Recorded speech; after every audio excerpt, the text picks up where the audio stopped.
It has been a minute since I have made an episode of Cancer Chats, but let's talk about something that's hard to talk about today. How do you even talk to someone with a terminal diagnosis? Well,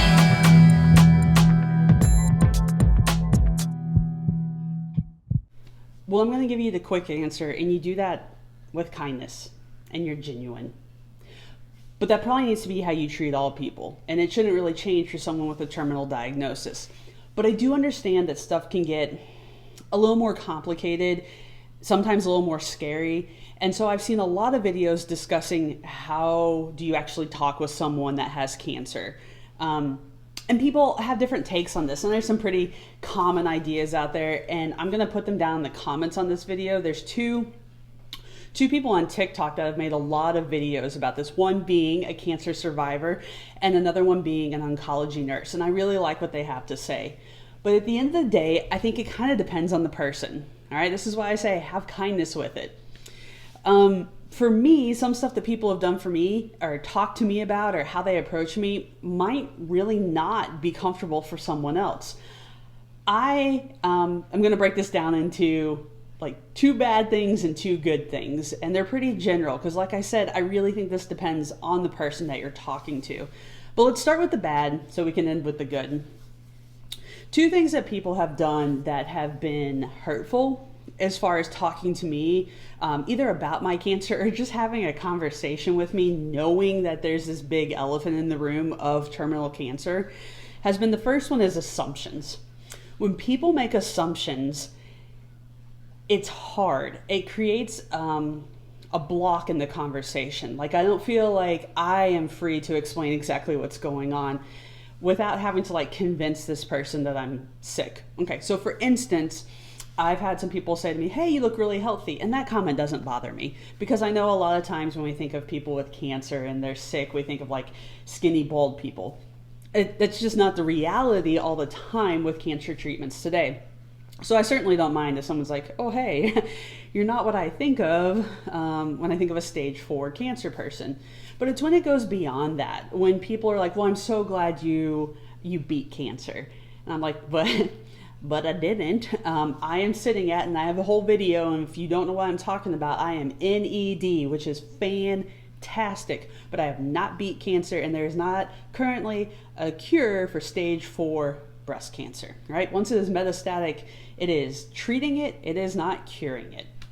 I mean, hopefully someday that will change, right? That's kind of the whole point of treatment right now, is to stay alive, be as healthy as I can, and maybe more stuff will come out. Science is awesome, and they're doing a lot of good research with this. But when people make assumptions, oh, I'm so glad cancer wasn't hard for you. Oh, I'm so glad you had the easy kind with breast cancer. Which, by the way, I don't have your normal type of breast cancer, and I think it's rude to call any of them easy. Any of those comments, to me, really shut down the conversation and is like you making an assumption on what's going on in my life. I would much rather someone just ask. Another way that has been kind of hurtful to me is when people don't acknowledge what's going on.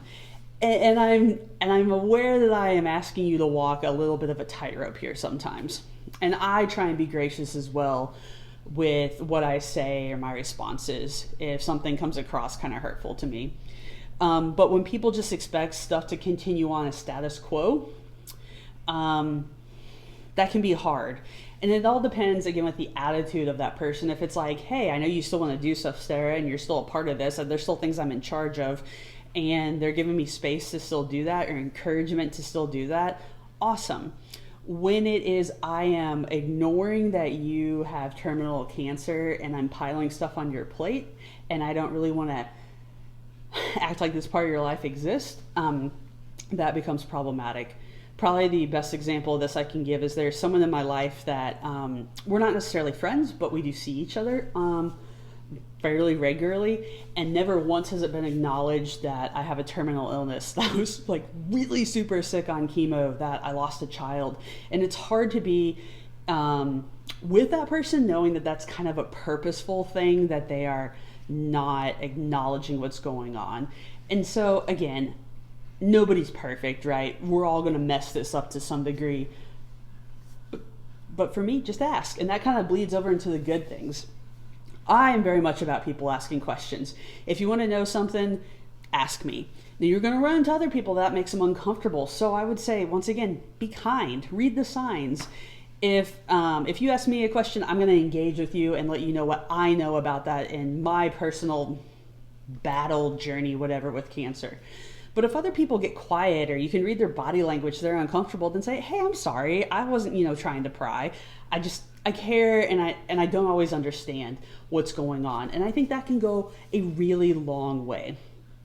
And the other thing I said is, like, if you know the person, I think this can be really helpful. Like, take time, either A, they're already one of your friends, or take time if you're forming a friendship with them to get to know them, because there's plenty of person outside of cancer that would be great to know. So this is a little thing, and it might not even mean a lot to you guys, but when I was in the midst of chemo treatments, one of my friends actually bought me a Dr. Pepper candle. Okay, I love Dr. Pepper. It is delicious. It is arguably the best soda that's ever been created. I have been to the Dr. Pepper Museum. Okay, it is, quite frankly, just the best, and I will fight you on that. But they bought me a Dr. Pepper candle because I couldn't drink Dr. Pepper. I needed healthier fluids at the time, and I couldn't even taste it. And that's just kind of like, well, here's a little candle. It's actually still sitting on my shelf right over here, because they knew me, they knew what I was missing, and this was a simple, meaningful gesture to say, hey, I know stuff stinks right now, but here's something little I can do for you. And those things matter a lot. When people actually take time to know you and how cancer is affecting you, and then do something to bolster your spirits, or it's a pick-me-up, or just saying, hey, I'm thinking about you, that's huge. So how do you talk to someone with a terminal disease? Talk to them like a person, because they still are. They just kind of have a magnifying glass over that part of life that we try not to think about sometimes. Death. That's on their mind probably a lot. But there's a lot of that person that isn't about that. And with a little kindness, you can really help lighten someone's load. So talk to a cancer person. Talk to any person with a terminal diagnosis like a person, with kindness.